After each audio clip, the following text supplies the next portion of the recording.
Sir, पहले इस बयान को, ईरान के बयान को, और उससे पहले डोनाल्ड ट्रंप के बयान को, दोनों पर रिएक्शन। डोनाल्ड ट्रंप का बयान अपने ही खुफिया विभाग पर सवाल, और वो तुलसी गबार्ड के बारे में वो कहते हुए कि वो झूठ बोल रही है। बड़ी ही हास्यास्पद बात है, एक देश के राष्ट्रपति और नेशनल इंटेलिजेंस चीफ के बीच में इतना मतभेद होगा, ये तो हम सोचते थे छोटे मोटे देशों में, पिछड़े देशों में, गरीब देशों में या डिक्टेटरशिप में होता है। आमतौर पे उम्मीद ये की जाती है कि अमेरिका जैसे डेमोक्रेसी में जो इंटेलिजेंस चीफ है वो हर रोज़ राष्ट्रपति को सुबह एक 5 मिनट की ब्रीफ देती हैं। इसी तरह से हर रोज़ शाम को 5 बजे राष्ट्रपति घर में जाने के पहले इंटेलिजेंस चीफ को बता देते हैं कि अगले दिन से उनको क्या क्या जानकारी चाहिए। ये भी दिखाता है कि दुनिया के इतने बड़े प्रजातंत्र में जो एडमिनिस्ट्रेशन है उसको डोनाल्ड ट्रंप ने कितने हद तक गड़बड़ा दी है। हर प्रजातंत्र में क्या होता है कि जो चीफ है, मुखिया है, चाहे प्राइम मिनिस्टर हो या प्रेसिडेंट हो, वो अपने सारे मंत्रियों को, खासतौर से इंटेलिजेंस के चीफ को, तो अपना दायां हाथ मानते हैं। तो ऐसे में लगता है कि डोनाल्ड ट्रंप का जो व्यक्तित्व है, जिसमें कि वो हर व्यक्ति को समझने नहीं देते, बैकफुट पर डाल देते हैं, कन्फ्यूजन क्रिएट करते हैं, वो अमेरिका की खुफिया तंत्र को भी अफेक्ट कर रहा है। लेकिन यूके देवनाथ जी, सवाल यहाँ पर यह भी है कि दुनिया के अलग अलग देशों में वॉर रुकवाने की एक्सपर्टीज के तौर पे जाने जाने वाले डोनाल्ड ट्रंप, अब जिस तरीके से ईरान इजराइल के अगर बीच की बात कर ली जाए तो वहां कंफ्यूजन दिख रहा है उनके भीतर बहुत ज्यादा। पहले वो कहते हैं कि भाई हम इजराइल के साथ है, फिर कहते हैं ईरान हमले बंद कर दे, फिर कहते हैं कि हम अटैक करेंगे, फिर कहते हैं अटैक करेंगे, 2 हफ्तों का समय ले लेते हैं, और अब वो अपने खुफिया विभाग को सवालों के घेरे में खड़े करते हैं। ट्रंप इतने कंफ्यूज क्यों हैं? क्या उनको ये लग रहा है कि जो दोनों ओर, जो इजराइल और ईरान है, वहां पे बिजनेस भी उनका खतरे में है, संबंध भी खतरे में है, दोनों दांव पर लगे हैं, लिहाजा चुप हो जाओ? ट्रंप का ये बिजनेस ट्रेड है। साइकोलॉजिस्ट बोलते हैं कि जो हाईली सक्सेसफुल सीईओज होते हैं वो अनप्रेडिक्टेबल होते हैं। वो अपने स्टाफ को और अपने प्रतिद्वंदी दोनों को ही गेसिंग गेम में डाल देते हैं। ट्रंप का ये व्यवहार हमने चीन के तरफ भी देखा, जब उन्होंने चीन पर 200% टैरिफ, 100% टैरिफ और फाइनली मात्र 20% का टैरिफ लगाया। इसी तरह से ट्रंप का ये व्यवहार हमने यूक्रेन में देखा, जहां उन्होंने ज़ेलेंस्की को बुलाया। हमने सबने सोचा कि शायद ज़ेलेंस्की को शाबाशी देंगे, लेकिन उन्होंने एक कप चाय पिला के उसको डांट के वापस यूक्रेन भेज दिया। अब वो इसी तरह का व्यवहार ईरान की तरफ भी दिखा रहे हैं। उनको मालूम है कि ईरान को बैकफुट में डालने के लिए ईरान को कंफ्यूज करना है। उन्होंने तो नेतन्याहू को भी कंफ्यूज कर दिया। आज की तारीख में नेतन्याहू जो हैं वो भी ट्रंप से भिड़े हुए हैं, क्योंकि नेतन्याहू ने ऐसा बयान दिया है कि अगर ट्रंप मेरे साथ नहीं है तो हमको ट्रंप की ज़रूरत नहीं है, हम अपनी लड़ाई खुद लड़ लेंगे। ये दिखाता है कि ट्रंप ने अपने सहयोगियों के साथ ही कितना ज़्यादा अविश्वास का माहौल पैदा कर दिया है।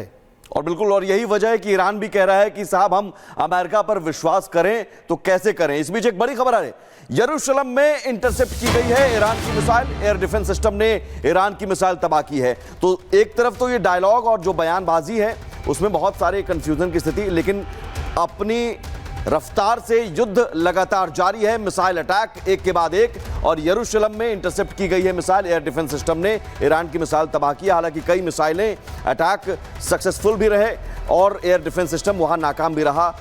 ग्रुप कैप्टन यूके देवनाथ जी हैं। देवनाथ जी, ये मिसाइल अटैक लगातार जारी है, कुछ मिसाइलें इंटरसेप्ट कर दी जाती है, कुछ मिसाइल अटैक सक्सेसफुल हो जाता है। वहां पर एयर डिफेंस सिस्टम जो 4 अलग अलग लेयर हैं, डेविड स्लिंग, एरो 2, एरो 3 या फिर उसके बाद आयरन डोम, ये सारे सब कुछ नाकाम भी हो जाते हैं। ये काम कैसे कर रहा है? कुछ मिसाइल इंटरसेप्ट, कुछ मिसाइल इंटरसेप्ट नहीं हो पा रही हैं।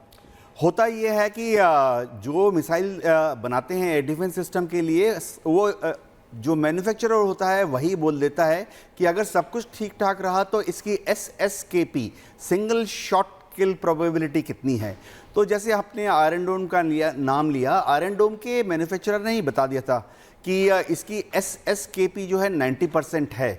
यानी अगर दुश्मन 100 मिसाइल मारेगा तो 90 को रोक लेगा, लेकिन 10 फिर भी निकल जाएंगी। लेकिन वो तो थ्योरेटिकल है, जो मैन्युफैक्चरर वादा करता है। जब वो ऑपरेशनली डिप्लॉय हो जाते हैं तो ज़मीन पर काफ़ी तरह की दूसरी परेशानियां होती हैं, जिससे कि किसी भी एयर डिफेंस मिसाइल सिस्टम का परफॉर्मेंस और भी डिग्रेड हो जाता है। SSKP जो है, सिंगल शॉट किल प्रोबेबिलिटी, 90% से कम होकर 80%, 70%, 60% हो जाती है। एक चीज़ मैं बता दूँ आयरन डोम के बारे में, अब ये तथ्य जाहिर है कि आयरन डोम के जो इंटरसेप्टर मिसाइल है, जिसका जो सीकर वॉरहेड है, जो कि दुश्मन की मिसाइल को ढूंढता है लॉन्च के बाद, वो तो रेडियन बना रही है उस कंपोनेंट को, और रेडियन पिछले 1.5 साल से 3 शिफ्ट में काम कर रही थी, अब उसने चौथे शिफ्ट में भी काम करना शुरू कर दिया, एक एडिशनल प्रोडक्शन लाइन खड़ी कर दी है। लेकिन उसके बावजूद वो इतनी बड़ी तादाद में इंटरसेप्टर मिसाइल नहीं बना पा रही हैं। तो आकलन ये है कि जो ग्राउंड कमांडर है, कमांडिंग ऑफिसर है, जो कि लॉन्चर में बैठा हुआ है और अपने फायर कंट्रोल ऑफिसर्स को कंट्रोल कर रहा है, उनके पास 24, 36, 72 मिसाइलें हैं, लेकिन इसके बाद 100, 200, 300 मिसाइलें नहीं हैं। लेकिन यूके देवनाथ जी, अब मुझे ये लगता है कि इजराइल को इस बात का भरोसा रहा होगा कि युद्ध की इस घड़ी में अमेरिका उसके साथ कदम ताल करता हुआ दिखाई देगा, बैक सपोर्ट की तरह।